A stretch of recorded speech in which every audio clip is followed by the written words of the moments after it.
বসে গেছে ২৫০০ পিলার, শুরু মূল সড়কের কাজ। আগামী বছরই এলিভেটেড এক্সপ্রেসওয়ের এয়ারপোর্ট থেকে তেজগাঁও অংশ খুলে দেওয়ার আশা। যানজট কমবে পুরান ঢাকায়ও। মাওয়ায় সরবরাহ বাড়লেও একদিনে কেজিতে ৭০০ টাকা বেড়েছে ইলিশের দাম। ছুটির দিনেও ভিড়। রাজধানীতে বেড়েছে সব ধরনের মাছের দাম। করোনা মহামারীতে গরু মহিষের খামার গড়ে স্বাবলম্বী হওয়ার চেষ্টা। কোরবানির হাটে প্রায় ৩ কোটি টাকার পশু বিক্রির আশা কিশোরগঞ্জের তরুণ উদ্যোক্তার। পাকা জামের রঙে রঙিন এখন পাবনা, আড়তে আড়তে জমজমাট বেচাকেনা। সরবরাহ হচ্ছে ঢাকা, চট্টগ্রাম সহ দেশের বিভিন্ন স্থানে। এবং করোনায় হিমশিম দশা মক্কার বাংলাদেশি হোটেল ব্যবসায়ীদের।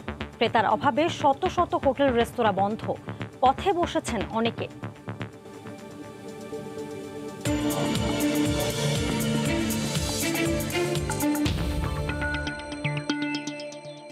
দেখছিলেন শিরোনাম।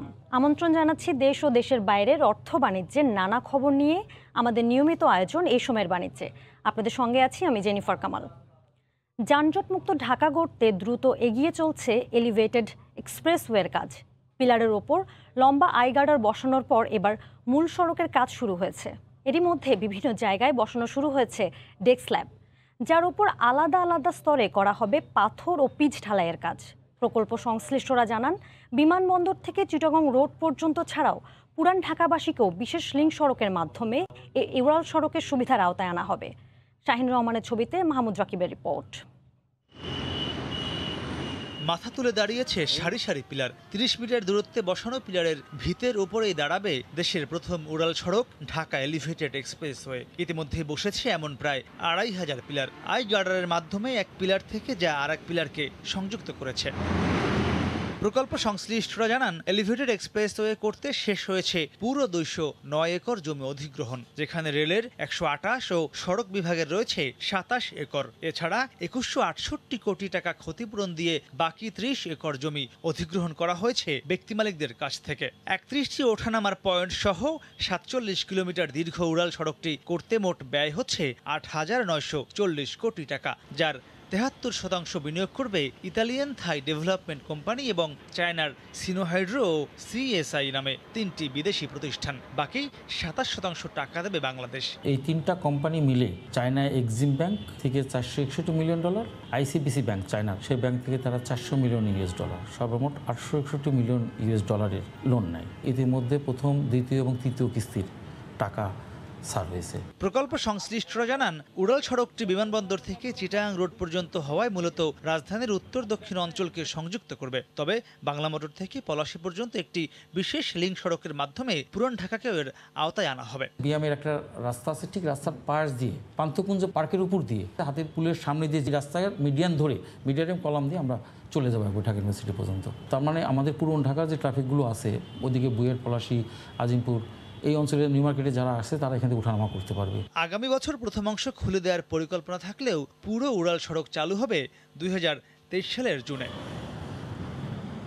সড়ক কিংবা রেলপথ থেকে ২৭ ফুট উচ্চতার নির্মাণাধীন এই ঢাকা এলিভেটেড এক্সপ্রেসওয়ের বিভিন্ন জায়গায় ইতিমধ্যেই আই গার্ডারের উপরে বসানো হয়েছে এমন ৪ ইঞ্চি প্রত্যের ডেক স্ল্যাব, যার উপরে আরও ৬ ইঞ্চি ঢালাই দিয়ে তার উপরে আবার পুনরায় পিচ দেওয়ার পর চলাচল উপযোগী হয়ে উঠবে এই উড়াল সড়ক। প্রকল্প সংশ্লিষ্টরা বলছেন, এই উড়াল সড়ক হবে ৪ লেন বিশিষ্ট, যেখানে চলবে না কোনো ২ চাকা কিংবা ৩ চাকার যানবাহন। এছাড়া বিমানবন্দর থেকে চিটাগাং রোড পর্যন্ত প্রায় ২০ কিলোমিটার দীর্ঘ এই উড়াল সড়কের বিভিন্ন ওঠানামার র্যাম্পে বসানো হবে মোট ৮টি টোল প্লাজা। মাহমুদ রাকিব, সময় সংবাদ, ঢাকা। দখলের দূষণে অস্তিত্বহীন বন্দরনগরী চট্টগ্রামের খালগুলো। এতে সামান্য বৃষ্টি কিংবা জোয়ারের পানিতে দুর্ভোগের সীমা থাকে না বাসিন্দাদের। এই জন্য সেবা সংস্থাগুলোর উদাসীনতাকে দায়ী করছেন নগর পরিকল্পনাবিদরা। তবে দায় এড়িয়ে পরিকল্পনার মধ্যেই সীমাবদ্ধ সিটি মেয়রের অবস্থান।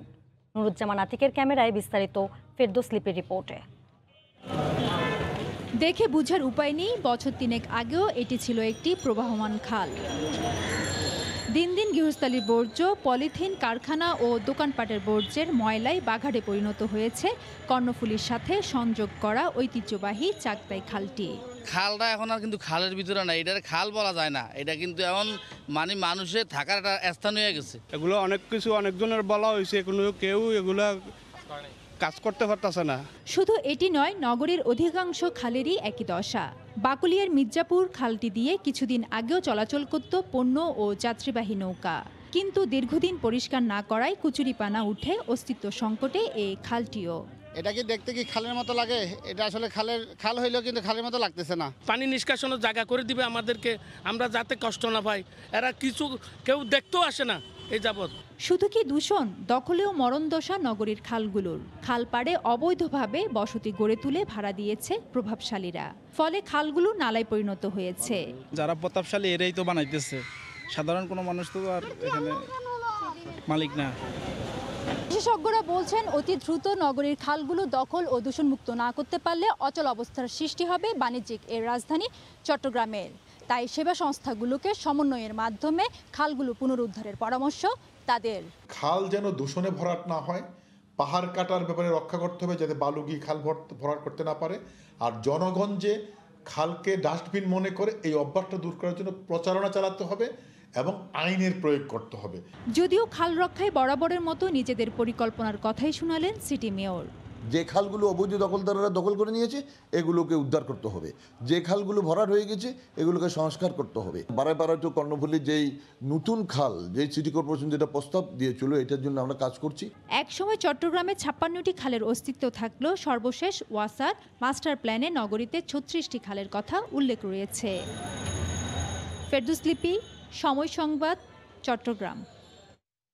পাশাপাশি হলেও এক মৌজায় জমির শতক 20 লাখ, আরেক মৌজায় নির্ধারণ করা হয়েছে মাত্র 24,000 টাকা। ঢাকা রংপুর মহাসড়ক 6 লেন প্রকল্পের ভূমি অধিগ্রহণে এমন বৈষম্যের অভিযোগ করেছেন গাইবান্ধার ধাপের হাটের ব্যবসায়ীরা। এর পেছনে ভূমি অধিগ্রহণ শাখার এক কর্মচারীর কারসাজি রয়েছে বলে দাবি ভুক্তভোগীদের। আতল হক সাগরের ক্যামেরায় হেদায়েতুল ইসলাম বাবুর রিপোর্ট। ঢাকা রংপুর মহাসড়কের উপর গাইবান্ধার ধাপেরহাট বন্দরে দীর্ঘদিন ধরে ব্যবসা করছেন হাসানপাড়া ও পালানপাড়ার বেশ কিছু ব্যবসায়ী। মহাসড়ক 6 লেন প্রকল্পে ভূমি অধিগ্রহণে হাসানপাড়ার বাণিজ্যিক শ্রেণীর প্রতি শতক জমির দাম নির্ধারণ করা হয়েছে 20 লাখ, কিন্তু পাশের মৌজা পালানপাড়ায় একই শ্রেণীর জমির দর ধরা হয়েছে মাত্র 24,000 টাকা। পালানপাড়ার রেট যদি সরকারি রেট ভ্যালুয়েশনে বেশি হয়, তাহলে হাসানপাড়ার চেয়ে পালানপাড়ার রেট কেমন করে সরকারিভাবে ন্যায্য মূল্য আমরা পাবো না। এই জমিটাকে সমতল জমি, আবাদি জমি হিসেবে দেখানো হয়েছে। অন্যদিকে ডাঙ্গা শ্রেণীর জমি ও অবকাঠামোর মূল্য নির্ধারণেও উঠেছে ব্যাপক অনিয়মের অভিযোগ। এমনকি টিনশেড ঘরের বেশি মূল্য ধরা হলেও কোনো কোনো পাকা ভবনের দাম কম নির্ধারণের অভিযোগও আছে। ভুক্তভোগীদের অভিযোগ, ডিসি অফিসের ভূমি অধিগ্রহণ শাখার এক কর্মচারীর কারসাজিতে এসব হচ্ছে। সবাই দেখছে আকরামকে, যারা টাকা ঘুষ দিচ্ছে তারা পাশে 1 লক্ষ টাকা, আর আমার পাশে মাত্র 70,000 টাকা। গাইবান্ধা এলএ শাখার আকরামের নেতৃত্বে এখানে 4-5 জনের একটা চক্র আছে। এই চক্রকে যারা তাদের কথা মতো তাদেরকে টাকা দিতে পারছে, ঘুষ দিতে পারছে, তাদের এই কাজটা। ভূমি অধিগ্রহণ শাখায় গিয়ে খোঁজাখুঁজি করেও পাওয়া যায়নি অভিযুক্ত কর্মচারী আকরামকে। কথা বলতে রাজি হননি সংশ্লিষ্ট কর্মকর্তাও। তবে একই শাখার সার্ভেয়ারের দাবি তিনি একা এসব করেননি। আমি একা করিনি তো, উনি আছে, আমার কানুনগো স্যার আছে, প্রত্যেক সংস্থার লোক আছে। শুধু তাই নয়, মহাসড়কে গাইবান্ধা অংশে 32 কিলোমিটার এলাকায় অধিগ্রহণকৃত জমির টাকা পরিশোধে ভূমি অধিগ্রহণ শাখায় জমির মালিকদের হয়রানির অভিযোগও আছে সংশ্লিষ্টদের বিরুদ্ধে। হেদায়েতুল ইসলাম বাবু, সময় সংবাদ, গাইবান্ধা। করোনা প্রসঙ্গ। যশোরে করোনা সংক্রমণ বেড়ে যাওয়ায় 2টি পৌরসভায় কঠোর বিধি নিষেধ আরোপ করা হয়েছে। সবশেষ পরিস্থিতি জানাতে শহরের জজ কোর্ট মোড় এলাকায় আছেন সহকর্মী জুয়েল মৃধা। সরাসরি যাচ্ছি তার কাছে। জুয়েল। জেনিফার, আপনাকে জানিয়ে রাখি যে যশোরের করোনা পরিস্থিতি কিন্তু প্রতিদিনই হু হু করে বাড়ছে। শনাক্তের হার এবং একটি উদ্বেগজনক অবস্থায় চলে গেছে যশোরের করোনা পরিস্থিতি। আজকেও 290 জনের নমুনা পরীক্ষা করে 128 জনের শরীরে নতুন করে করোনা শনাক্ত হয়েছে। শনাক্তের হার 44%। গতকালও এটার হার ছিল 58%। এবং যশোর জেনারেল হাসপাতালে করোনা যে ডেডিকেটেড ইউনিট, সেখানে আজকে ভর্তি আছে 76 জন। 80 শয্যার এই যে ইউনিট রয়েছে, সেখানে ৭৬ জনই অলরেডি ভর্তি হয়ে আছে এবং এই পরিস্থিতির কারণে যশোর পৌরসভা এবং যশোরের অভয়নগর উপজেলার নোয়াপাড়া পৌরসভায় গতকাল থেকে লকডাউন কার্যকর হয়েছে, গতকাল সকাল থেকে। এবং লকডাউনে বলা হয়েছিল যে দোকানপাট বিপণী বিতান বন্ধ থাকবে, চলাচল সীমিত করা হবে। কার্যত মানুষের চলাচল কিন্তু সীমিত হয়নি। শহরে প্রচুর পরিমাণে মানুষের চলাচল রয়েছে এবং যে নির্দেশনা ছিল একজন রিকশায় একজন, মোটরসাইকেলে একজন, ইজি বাইকে 2 জন করে যাত্রী পরিবহন করবে, সেই নির্দেশনা উপেক্ষিত হচ্ছে। প্রশাসন মাঠে আছে কিন্তু তারা আসলে সেইভাবে সাধারণ মানুষের উপরে কঠোরতা আরোপ করতে পারছে না। তবে আমরা কথা বলেছি জেলা প্রশাসকের সাথে, তিনি আমাদেরকে জানিয়েছেন যে এই কঠোর যে স্বাস্থ্যবিধির আরোপ সেটা যাতে কার্যকর করা যায় সেজন্য অলরেডি 13টি সড়ক ব্লক করা হয়েছে, 10টি পুলিশ চেক বসানো হয়েছে এবং ভ্রাম্যমাণ আদালত পরিচালিত হচ্ছে। গতকালই ভ্রাম্যমাণ আদালত 50 জনকে জরিমানা করেছে এবং প্রচারণা কিন্তু চালানো হচ্ছে যাতে মানুষ স্বাস্থ্যবিধি মানে এবং সংক্রমণের এই যে ঊর্ধ্বগতি এইটা নিয়ন্ত্রণে আনা যায়। যশোরের যে যশোর পৌরসভা বা নোয়াপাড়া পৌরসভা না, এছাড়াও ঝিকরগাছা উপজেলাও কিন্তু করোনা ঝুঁকিতে রয়েছে, সেখানেও নজরদারি বৃদ্ধি করেছে যশোরের জেলা প্রশাসন। জেনিফার, এই ছিল যশোর থেকে আমার কাছে সর্বশেষ। যশোর থেকে করোনার সবশেষ খবর জানাচ্ছিলেন সহকর্মী জুয়েল মৃধা। করোনায় অসহায় হয়ে পড়েছেন সৌদি আরবের মক্কার বাংলাদেশি হোটেল ব্যবসায়ীরা। ক্রেতার অভাবে শত শত হোটেল রেস্তোরাঁ এরই মধ্যে বন্ধ হয়ে গেছে। লাখ লাখ রিয়াল লোকসান দিয়ে পথে বসেছেন অনেক ব্যবসায়ী। বিস্তারিত আরিফুর রহমানের রিপোর্টে। সৌদি আরবের ব্যস্ততম নগরী হিসেবে পরিচিত মক্কা মুকাররম, যেখানে প্রতিদিন প্রায় লক্ষ লক্ষ ধর্মের মুসলিম শুধুমাত্র উমরা এবং হজ এই ধরনের যে ধর্মীয় আচার সেটি পালনের জন্য এখানে এসে উপস্থিত। আর তাদেরকে ঘিরে কিন্তু এখানে অসংখ্য ব্যবসা প্রতিষ্ঠান তৈরি হচ্ছে এবং যুগ যুগ থেকেই কিন্তু এই ব্যবসা প্রতিষ্ঠানগুলো পরিচালিত হচ্ছে। তার মধ্যে অনেকেই আছেন বাংলাদেশি প্রতিষ্ঠান। বাংলাদেশি প্রতিষ্ঠানগুলোতে অধিকাংশই দেখা যাচ্ছে হোটেল এবং রেস্টুরেন্ট ব্যবসার সাথে জড়িত। যেমনটি ঘুরে দেখলাম, এই করোনা মহামারীর প্রভাবে অসংখ্য হোটেল রেস্টুরেন্ট কিন্তু বন্ধ হয়ে গিয়েছে। আমাদের ব্যবসা বাণিজ্য আসলে মূল ব্যবসা হলো হাজিদেরকে নিয়ে, কিন্তু এখানের হাজিদের আসা যাওয়া বন্ধ হয়েছে তো প্রায় অবশ্য আপনারা সবাই অবগত আছেন, কিন্তু মক্কাশির অবস্থা বেশি করে তেমন ভালো না। ব্যবসা বাণিজ্য বাংলাদেশে এখন অনেক লসের মধ্যে, মানে লক্ষ লক্ষ টাকা সৌদি করে এই যে হোটেল লইছে, খানার হোটেল হয়েছে, সব খানা একেবারে শেষ। অনেকে খুলতেছে না, খুলে মালিকের ভাড়া থেকে দিব। এখন বিরাট প্রতিবার শুক্রবার কিছু বেচা কিনা হচ্ছে এতটুকুই আমাদের। এখন আমাদের হোটেল তো সব বন্ধ, আমাদের তো আবাসিক হোটেল সব বন্ধ। একজন ব্যবসায়ী এমনটি জানিয়েছে যে তার যে প্রতিষ্ঠান সেখানে মাত্র সপ্তাহে 3 দিন, অর্থাৎ বৃহস্পতিবার, শুক্রবার এবং শনিবার, এই 3 দিন কিছু সংখ্যক মুসল্লি এই মক্কাতে আসার সুযোগ থাকায় তারা কোনো রকম টিকে আছে। তবে কতদিন পর্যন্ত তারা টিকে থাকতে পারবে সেটি এখন দেখার বিষয়। বেগম জিয়ার স্বাস্থ্য নিয়ে বিএনপি চেয়ারপারসনের গুলশান কার্যালয়ে সংবাদ সম্মেলনে বক্তব্য রাখছেন মহাসচিব মির্জা ফখরুল ইসলাম আলমগীর। সরাসরি যাচ্ছি সেইখানে। আপত্তি জানিয়েছে এই জন্য যে মোদির এই সময় বাংলাদেশ সফর করা উচিত নয়, কারণ তার দেশেই আপনার এখন প্রচণ্ডভাবে আপনার সাম্প্রদায়িকতা চলছে, আপনার মানুষের উপর নির্যাতন করা হচ্ছে, গ্রন্থ হত্যা করা হচ্ছে। সুতরাং দে অপোজড। আমরা কিন্তু ওইটার কোনো ওই সময় মোদির সফরকে কেন্দ্র করে বিএনপির তরফ থেকে কিন্তু আমরা কোনো প্রতিবাদ দিইনি, মিছিলও করিনি। কিন্তু সেই প্রতিবাদকে কেন্দ্র করে সরকার এবং সরকারের সন্ত্রাসীরা তারা কমপক্ষে 20 জনকে হত্যা করেছে গুলি করে সেই দিনই, ঢাকায়, হাটহাজারীতে এবং ব্রাহ্মণবাড়িয়াতে। আমরা তার প্রতিবাদ করেছিলাম যে এই হত্যাকাণ্ডটা হচ্ছে সম্পূর্ণ বেআইনি। এই হত্যাকাণ্ডটা হচ্ছে একদম রাজনৈতিকভাবে উদ্দেশ্য প্রণোদিত। একটা মানবিক কারণে কোনো সরকার গুলি করে হত্যা করতে পারে না। আমরা সেও বিরোধিতা করেছিলাম। তো তখন কি করলো সরকার?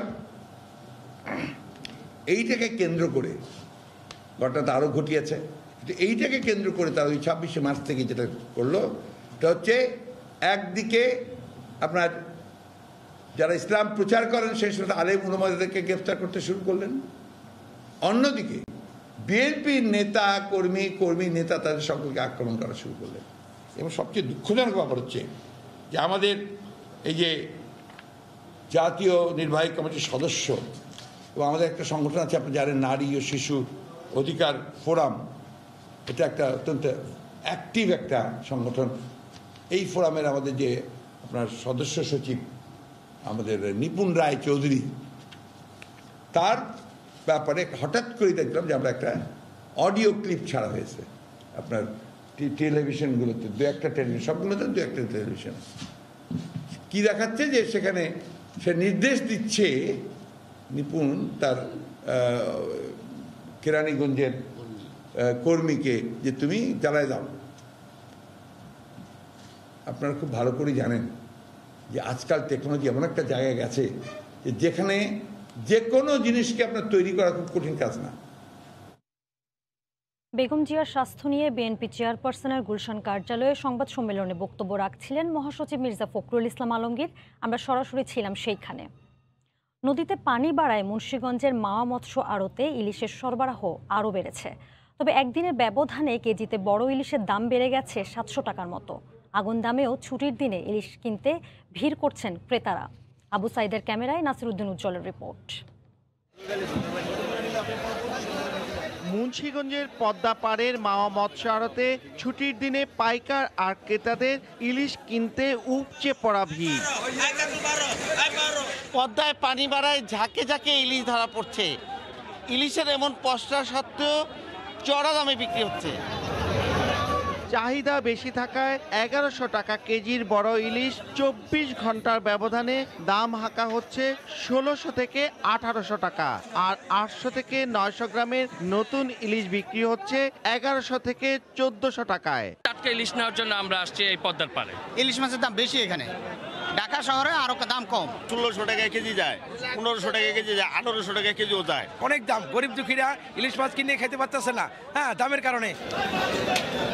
ইলিশের শত্রু কারেন্ট জাল। অবৈধ কারেন্ট জাল ফ্যাক্টরি বন্ধ না হয় ঝাটকা নিধন বন্ধই এখন চ্যালেঞ্জ হয়ে দাঁড়িয়েছে। কারেন্ট জাল যদি সরকার বন্ধ করে দেয় তাহলে মনে হয় অভিযানও লাগবে না তেমন। সরকার যেন মুক্তারপুরের যতগুলি কারেন্ট জালের ফ্যাক্টরি আছে এগুলি যেন বন্ধ করে দেয়। ইলিশের উৎপাদন বাড়াতে 30 জুন পর্যন্ত ঝাটকা শিকার নিষিদ্ধ করেছে সরকার। নাসিরউদ্দিন উজ্জ্বল, সময় সংবাদ, মুন্সিগঞ্জ। বর্ষায় রাজধানীর কাঁচা বাজারে সবজির সরবরাহ কম হওয়ায় বেশিরভাগ সবজির দাম কেজিতে বেড়েছে 5 থেকে 15 টাকা। চাষের মাছের দাম স্বাভাবিক থাকলেও নদীর মাছের দাম বেড়েছে কেজিতে 50 থেকে 60 টাকা পর্যন্ত। তবে বাজারে সব ধরনের মুরগির দাম কেজিতে কমেছে 30 টাকা পর্যন্ত। মিরপুর কাঁচা বাজার ঘুরে এসে কাজল আব্দুল্লাহ রিপোর্ট। দেশব্যাপী বৃষ্টিপাত বেশি হওয়ায় ফসলের জমিতেই নষ্ট হচ্ছে সবজির একটি অংশ। এতে সরবরাহ কমে যাওয়ায় রাজধানীর মিরপুর ঈদগাহ বাজারে চড়া সবজির দাম। বেশিরভাগ সবজি কেজিতে বিক্রি হচ্ছে 5 থেকে 15 টাকা বেশি দামে। বিক্রেতারা বলছেন এ বাজারে আগের চেয়ে সবজি সরবরাহ কম, তাই দাম বাড়ছে। বৃষ্টি মিষ্টি জায়দা মেলা আর কি, ওই এখন ওই খেতে মেতে পানি উঠে গেছে, ফলন কমিয়ে গেছে, আবার সিজনও একটু কমে গেছে, এই জন্য দামটা একটু বেশি। এবারে 50, 60, 70-এর ভিতরে আছে, 60-70-এর ভিতরে এবারে। যেমন পটল হলো গিয়ে 60 টাকা, ভেন্ডি 60, তারপর হলো গিয়ে বেগুন 50, 60। করলা এখানে ছিল 60 টাকা, এখানে তো 20 টাকা বেশি। তারপরে আপনার ঝিঙ্গা এটাও তো 60 টাকা। বাজারে চাষের মাছের সরবরাহ রয়েছে বেশ। বড় রুই ও কাতল কেজি 300, শিং মাগুর 700 ও তেলাপিয়া বিক্রি হচ্ছে 150 টাকা কেজি দরে। তবে সরবরাহ কম থাকায় ইলিশ সহ নদীর অন্যান্য মাছের দাম বেড়েছে বলে জানান বিক্রেতারা। নদীর মাছের দাম বেশি, যেমন ইলিশ মাছ, কোরাল মাছ, আইড় মাছ, পোয়া মাছ, এইসব মাছের দাম একটু বেশি। মিনিমাম 50 টাকা করে কেজি বাড়ছে। আগের থেকে মাছ কম, এই জন্য মিডিয়াম সাইজটা 1200-1300 টাকা কেজি, আর 1 কেজি আলাদা 1600-1800 টাকা কেজি। আগের চেয়ে দাম একটু বেশি। সপ্তাহ ব্যবধানে বাজারে সব মুরগির দাম কেজিতে 30 টাকা পর্যন্ত কমে 1 কেজি ব্রয়লার মুরগি বিক্রি হচ্ছে 130, সোনালী 220 ও দেশি মুরগি বিক্রি হচ্ছে 480 থেকে 500 টাকায়। কাজল আব্দুল্লাহ, সময় সংবাদ, ঢাকা। নিজে লাভবান হওয়ার পাশাপাশি এলাকার শিক্ষিত তরুণদের উদ্বুদ্ধ করতে করোনা মহামারীতে গ্রামের বাড়িতে খামার গড়ে তুলেছেন কিশোরগঞ্জের তরুণ উদ্যোক্তা এরশাদ উদ্দিন। আগামী কোরবানির হাটে 3 কোটি টাকার পশু বিক্রির আশা করছেন তিনি। কিশোরগঞ্জ প্রতিনিধি নূর মোহাম্মদের তথ্য ও ছবি নিয়ে রিপোর্ট। জেলার করিমগঞ্জ উপজেলার নিয়ামতপুর ইউনিয়নের রৌহা এলাকার একটি খামার। এখানে দেখা মিলবে নানা রং আর জাতের পশু। কোরবানির জন্য প্রাকৃতিক খাবারে এখানে মোটা তাজা করা হচ্ছে বিশাল আকারের ষাঁড়, মহিষ এবং গোয়াল। গত বছর করোনার মহামারীর প্রথম দিকে মাত্র 20টি গরু কিনে খামার শুরু করেন রৌহা গ্রামের তরুণ উদ্যোক্তা মোহাম্মদ এরশাদ উদ্দিন। গাছসহ ভুট্টা, সবুজ ঘাসসহ দেশি খাবারে খামারের পশুগুলো বেড়ে উঠছে দ্রুত। দূর দূরান্তের লোকজন খামারে আসছেন আকর্ষণীয় পশুদের দেখতে। এতে করে এলাকার মানুষের কর্মসংস্থান সৃষ্টির পাশাপাশি কম খরচে পশু মোটাজাতকরণে উদ্বুদ্ধ হচ্ছেন অনেকে। ক্ষুদ্র খামারি ওনারা আমাদের কোম্পানি থেকে আপনার অনেক পরামর্শ নেন। এই যে বড় বড় গরু দেখলাম, গাভী দেখলাম, ষাঁড় গরু দেখলাম, সম্পূর্ণ প্রাকৃতিক খাবারের তৈরি খাবার উনি খাওয়ায়া গরু মোটাতাজান করতেছে। শুধু লাভের আশার নয়, গ্রামে শিক্ষিত বেকার যুবকদের উদ্বুদ্ধ করার মাধ্যমে কর্মসংস্থান সৃষ্টি করে বেকার সমস্যা কমানোর লক্ষ্যেই প্রত্যন্ত গ্রামে খামার প্রতিষ্ঠা করেছেন বলে জানান খামারটির প্রতিষ্ঠাতা। উদ্বুদ্ধ হয়ে যেন আমাদের তরুণ প্রজন্মগুলো যেন আরো খামার প্রতিষ্ঠা করতে পারে, বেকারত্বের সমাধান তারা করতে পারে। খামারে 250টি পশুর মধ্যে কোরবানির জন্য প্রস্তুত করা হচ্ছে 150টি ষাঁড় ও 40টি মহিষ ও 8টি গোয়াল। আগামী বছর থেকে খামারে 1000 পশু মোটাতাজা করা হবে বলে জানিয়েছে খামার কর্তৃপক্ষ। সময় সংবাদ, কিশোরগঞ্জ। সুপারশপ স্বপ্ন ও যুক্তরাষ্ট্রের কৃষি বিভাগ USD এর উদ্যোগে মার্কিন পণ্য প্রদর্শনীর উদ্যোগ নেওয়া হয়েছে। বৃহস্পতিবার রাজধানীর গুলশানে স্বপ্নের এক শোরুমে এই কার্যক্রমের উদ্বোধন করেন মার্কিন রাষ্ট্রদূত মিলার। এ সময় উপস্থিত ছিলেন স্বপ্নের ব্যবস্থাপনা পরিচালক আরিফ দৌলা ও স্বপ্নের নির্বাহী পরিচালক সাব্বির হাসান নাসির। মাসব্যাপী চলবে টেস্ট অফ আমেরিকা শিরোনামে এই প্রদর্শনী। উচ্চশিক্ষা শেষে লাখ টাকা বেতনের চাকরি ছেড়ে নিজ গ্রামে আমবাগান করে কোটিপতি হয়েছেন নবাবগঞ্জ উপজেলার সেলিম নামের এক যুবক। গ্রামের অনেক বেকারের কর্মসংস্থানও হয়েছে তার বাগানে। বিস্তারিত জানাতে নবাবগঞ্জের সেই আমবাগানে আছেন সহকর্মী শফিকুল ইসলাম শফিক। সরাসরি যাচ্ছি তার কাছে। শফিক। ধন্যবাদ জেনিফার। হিলি স্থলবন্দর থেকে 30 কিলোমিটার উত্তরে নবাবগঞ্জের শেষ সীমানা জয়পুর ইউনিয়নের নতুন এক উদ্যোক্তা, সফল উদ্যোক্তা সেলিমের বাগানে আমরা অবস্থান করছি। এখানে সেলিম বিদেশে চাকরি ছেড়ে এখানে আসার পর এখানে 13 একর জমিতে এখানে আম বাগান করেছেন, এখানে ড্রাগন, মাল্টা এবং এখানে বাগান করে তার বাগানে এখানে প্রায় 4500 আম, বিভিন্ন জাতের আমের গাছ রয়েছে। প্রায় এখানে 500 ড্রাগন এবং মাল্টার গাছ রয়েছে এবং গত বছর তিনি এই বাগান থেকে 50 লক্ষ টাকার কিন্তু এখানে উনি মাল্টা এবং আম বিক্রি করেছে এবং বর্তমানে তিনি এবারও প্রায় 1 কোটি টাকার বিক্রি করবেন বলে তিনি বলেছেন। আমি এখন কথা বলবো যে সেলিম সাহেবের সঙ্গে, তো আপনার সফলতার যদি কথাটা একটু বলতেন। ধন্যবাদ। আমি আসলে বেসিক্যালি বিদেশে লেখাপড়া করেছি, যুক্তরাজ্যে। ওখানে যুক্তরাজ্যে লেখাপড়া শেষে প্রায় 2.5 লক্ষ টাকা চাকরি করতাম। চাকরি করার শেষে আমি দেশের এলাকার মানুষের, দুস্থ এবং অসহায় মানুষের জন্য কোনো কিছু করার তাগিদ থেকে আমি বাগান করার পরিকল্পনা হাতে নিয়েছিলাম এবং সেই সূত্রে আমি 13 একর জায়গা আমার কিছু ফলজ মিশ্র বাগান তৈরি করেছি। এখানে 4500 পিস আমের গাছ রয়েছে, এর পাশাপাশি মাল্টা এবং ড্রাগন রয়েছে। গত বছর আমি সেল করেছি 50 লক্ষ টাকা সব কিছু মিলিয়ে এবং এবার আমি আশা করতেছি 1 কোটি টাকার মতো সেল করার। এর পাশাপাশি এবং আমি যে নিজেকে দুস্থ এবং অসহায় নিজের এলাকার মানুষের করতে পারতেছি, ওদের সামনে আমি দাঁড়াতে পেরেছি, সেজন্য আমি নিজেকে অনেক সফল মনে করছি। জেনিফার, আপনি শুনতে পাচ্ছিলেন যে আসলে লাখ লাখ টাকার চাকরি ছেড়ে দিয়ে এসে যে এখানকার অদুস্থ মানুষের জন্য কিছু করেছে। তো এখানে বর্তমানে বাগানে প্রায় 50 জন লোকের কর্মসংস্থানের সুযোগ হয়েছে। বাগানে বর্তমানে আমে ফলে ভরপুর। তো এই বাগান থেকে আমার কাছে ছিল সর্বশেষ খবর। জেনিফার। নবাবগঞ্জ থেকে এতক্ষণ আমাদের সঙ্গে যুক্ত ছিলেন সহকর্মী শফিকুল ইসলাম শফিক। মধুমাস জ্যৈষ্ঠের রসালো পাকা জামের বেচাকেনায় পাবনার ফলের বাজার এখন জমজমাট। সুস্বাদু ফলের জন্য প্রসিদ্ধ ঈশ্বরদী ও আটঘরিয়ার আড়তগুলোতে এখন জামের রাজত্ব। পাবনা থেকে এস এ আসাদের রিপোর্ট। সকাল থেকেই আশপাশের গ্রামের বাগান মালিকরা গাছ থেকে জাম সংগ্রহ করে এখানে হাজির হন বিক্রির উদ্দেশ্যে। ভরা মৌসুমে এখন পাকা জামের রঙে রঙিন ঈশ্বরদী ও আটঘরিয়ার ফলের আড়তগুলো।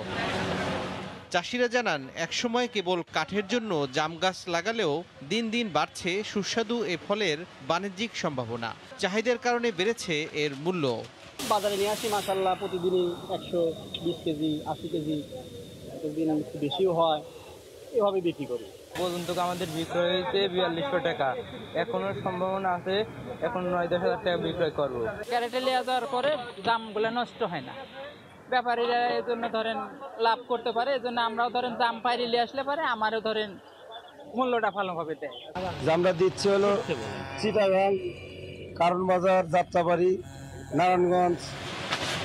তবে স্বল্পকালীন ফল হওয়ায় জামের বাজার স্থায়ী হয় সর্বোচ্চ 15 দিন। মৌসুমের শুরুতে পাইকারি বাজারে প্রতি কেজি জাম 80 টাকায় বিক্রি হলেও বর্তমান বাজার দর 30 থেকে 35 টাকা। জামের যেহেতু উপকারী বেশি, হাই প্রেশার এবং ডায়াবেটিসের জন্য যেহেতু উপকারী, লোকজন কিনেও খাচ্ছে প্রচুর এবং এর চাষ দিন দিন বৃদ্ধি পাচ্ছে। চলতি মৌসুমে জেলায় 180 হেক্টর জমিতে জাম উৎপাদনের লক্ষ্যমাত্রা 1240 মেট্রিক টন। সময় সংবাদ, পাবনা। এই সময়ের বাণিজ্যের শীর্ষ সংবাদগুলো জানিয়ে দিচ্ছি আরেকবার। বসে গেছে 2500 পিলার, শুরু মূল সড়কের কাজ। আগামী বছরই এলিভেটেড এক্সপ্রেসওয়ের এয়ারপোর্ট থেকে বনানী অংশ খুলে দেওয়ার আশা। যানজট কমবে পুরান ঢাকায়ও। মাওয়ায় সরবরাহ বাড়লেও একদিনে কেজিতে 700 টাকা বেড়ে গেছে ইলিশের দাম। ছুটির দিনে ভিড়, রাজধানীতে বেড়েছে সব ধরনের মাছের দর। এবং করোনা মহামারীতে গরু মহিষের খামার গড়ে স্বাবলম্বী হওয়ার চেষ্টা। কোরবানির হাটে প্রায় 3 কোটি টাকার পশু বিক্রির আশা কিশোরগঞ্জের তরুণ উদ্যোক্তার। এই ছিল এই সময়ের বাণিজ্যে, সঙ্গে থাকুন সময়ের।